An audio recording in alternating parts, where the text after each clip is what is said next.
आर्या एक आत्मनिर्भर और समझदार लड़की थी। सरकारी विभाग में अधिकारी के पद पर कार्यरत थी। वह अपने माता पिता की 3 बेटियों में मंझली थी। उसकी एक बार सगाई टूट चुकी थी, इसलिए उसके माता पिता उसके रिश्ते को लेकर काफी चिंतित रहते थे। कुछ महीनों बाद आर्या का रिश्ता राहुल नाम के युवक से तय हुआ। राहुल एक निजी कंपनी में काम करता था। राहुल बाहर से संस्कारी और भोला भाला प्रतीत होता था, लेकिन अंदर से वह और उसकी मां दहेज के लालची थे। उन्होंने योजना बनाई कि शादी के दिन कन्यादान के समय वे आर्या के पिता प्रमोद जी से, जो कि एक सरकारी स्कूल में क्लर्क थे, उनसे एक महंगी कार और 12 लाख रुपए की मांग कर बैठेंगे। उन्हें यकीन था कि बेटी की दूसरी शादी टूटने के डर से प्रमोद जी उनकी बात मान लेंगे। शादी का दिन आया। सब कुछ भव्य तरीके से चल रहा था। मेहमान खुश, परिवार व्यस्त और आर्या थोड़ी नर्वस। लेकिन जैसे ही कन्यादान की घड़ी आई, राहुल ने अपने दोस्तों के सामने अपनी शान दिखाते हुए अचानक प्रमोद जी से महंगी कार और नगद में 12 लाख रुपए मांग लिए। यह सुनकर आर्या स्तब्ध रह गई। कुछ पल के लिए उसके होश उड़ गए।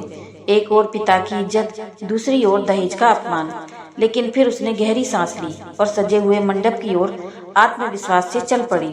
सभी के सामने उसने कहा, मुझे ऐसे इंसान से शादी नहीं करनी जो लड़की नहीं, धन की कीमत आंकता हो। मैं ऐसी शादी को अभी यहीं रोकती हूँ, चाहे मुझे पूरी जिंदगी अकेले रहना पड़े, पर अपने आत्मसम्मान से समझौता नहीं कर सकती। यह सुनते ही माहौल स्तब्ध हो गया। प्रमोद जी थोड़े कमजोर पड़ गए, लेकिन तभी उनके बड़े दामाद का छोटा भाई अर्जुन, जो कि एक प्रतिष्ठित इंजीनियर था, आगे आया। उसने सबके सामने कहा, ये मंडप ऐसे ही सजा रहेगा, ये रस्में अधूरी नहीं रहेंगी। अगर आर्या को मंजूर हो तो मैं बिना किसी दहेज के इससे विवाह करूंगा। आर्या ने अर्जुन की ओर देखा और उसकी आंखों में सच्चाई और सम्मान झलकता दिखा उसे। उसने सहमति में सिर हिलाया। पंडित जी ने भी फिर से विवाह की रस्में शुरू कराईं और उसी दिन आर्या और अर्जुन का विवाह संपन्न हुआ। दूसरी ओर राहुल और उसका परिवार शर्मिंदा होकर वापस लौट गया। हर कोई उनकी निंदा कर रहा था कि नौकरी पेशा संस्कारी लड़की को ठुकराकर उन्होंने लालच का रास्ता चुना और सब कुछ खो दिया।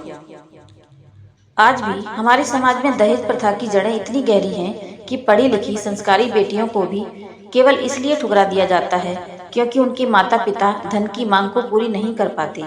शादी जैसे पवित्र बंधन को भी आज कुछ लोग एक व्यापार की तरह देखते हैं, लेकिन कभी कभी ऐसे लोग भी होते हैं जो समाज के सामने मिसाल बन जाते हैं। मेरी ये कहानी आपको कैसी लगी मुझे कमेंट करके जरूर बताएं और मेरे चैनल को लाइक, शेयर और सब्सक्राइब करना ना भूलें। Thank you.